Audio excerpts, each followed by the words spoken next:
আসসালামু আলাইকুম। আশা করি সকলে ভালো আছেন। আমিও আলহামদুলিল্লাহ ভালো আছি। একদিন এক শিক্ষক তার ক্লাসরুমে ক্লাস নিচ্ছিলেন এবং ছাত্রদেরকে বিভিন্ন রকম প্রশ্ন করছিলেন। সকল ছাত্র মোটামুটি তার কথার সাথে রেসপন্স করছিল। কিন্তু একটি ছাত্র তিনি গম্ভীর করে বসে থাকতেন। তো এভাবে তিনি ১ম এ ভাবছেন যে হয়তো তার আজকে কোনো সমস্যা আছে। কিন্তু এভাবে দেখতে, দেখতে ৪-৫ দিন তিনি দেখলেন। দেখার পরে দেখলেন যে না, এটা তো তার একদিনের সমস্যা না, ৪-৫টা দিন এরকম। তো তাকে জিজ্ঞেস করলো যে আসলে তোমার কি সমস্যা, তুমি এরকম করতেছো কেন?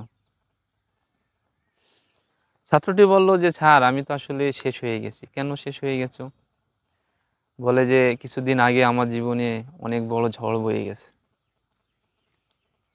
তো বলল যে আসলে তুমি তো ভেঙে পড়ছো, তো তুমি এক কাজ করো, তুমি আমার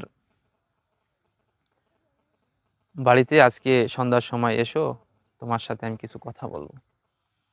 এ কথা বলে তিনি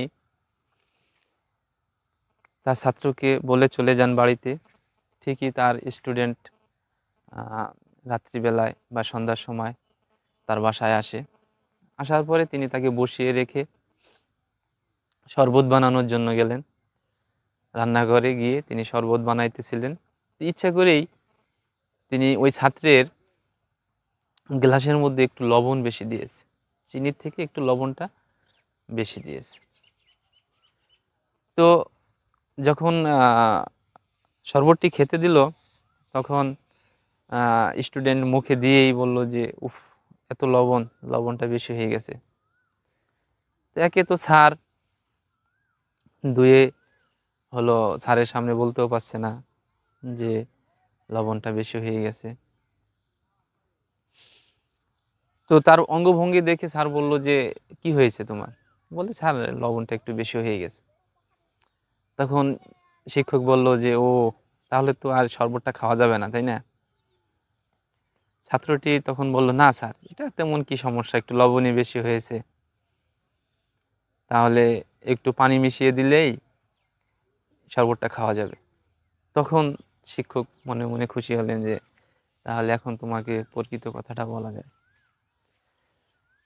তখন শিক্ষক বলল যে লবণ যদি সামান্য সমস্যা হয়ে থাকে এবং এই শরবতের মধ্যে যদি একটু পানি দিয়ে যদি তা খাবার উপযোগী করা যায়, তাহলে তোমার জীবনে যে ঘটনাগুলো ঘটে গেছে, তাহলে তো তোমার জীবনকে তুমি ফেলে দিতে পারো না।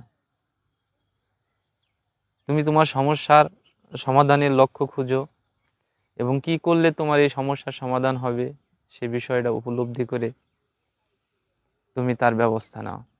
তবেই তো তোমার জীবন সুন্দর এবং সুষ্ঠু হবে।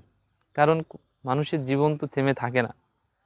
কোনো অতীত কিছুকে কল্পনা করে, কোনো কথাকে ভেবে তুমি যদি তোমার বর্তমানকে অতিষ্ঠ করে ফেলো, তাহলে তুমি তোমার জীবনে সুখ খুঁজে পাবে না। সুখ খুঁজে পেতে হলে তোমাকে অবশ্যই তোমাকে বর্তমান এবং ভবিষ্যতের চিন্তা করতে হবে। তাই লবণের মতো যদি তোমার জীবনে কোনো অতিরিক্ত অভিজ্ঞতা থাকে, তাহলে পানির মতো কোনো সমাধান খুঁজে তুমি তা সমাধান করে নাও। ভালো থাকবেন সমস্ত সমস্যাগ্রস্ত মানুষ যারা সমস্যাকে কেন্দ্র করে বর্তমানকে নষ্ট করছেন। তার থেকেও বেশি ভালো থাকবেন যারা তাদের সমস্যাকে ওভারকাম করে জীবনকে সুখ এবং সমৃদ্ধ করতে পেরেছেন। ধন্যবাদ সকলকেই। আসসালামু আলাইকুম।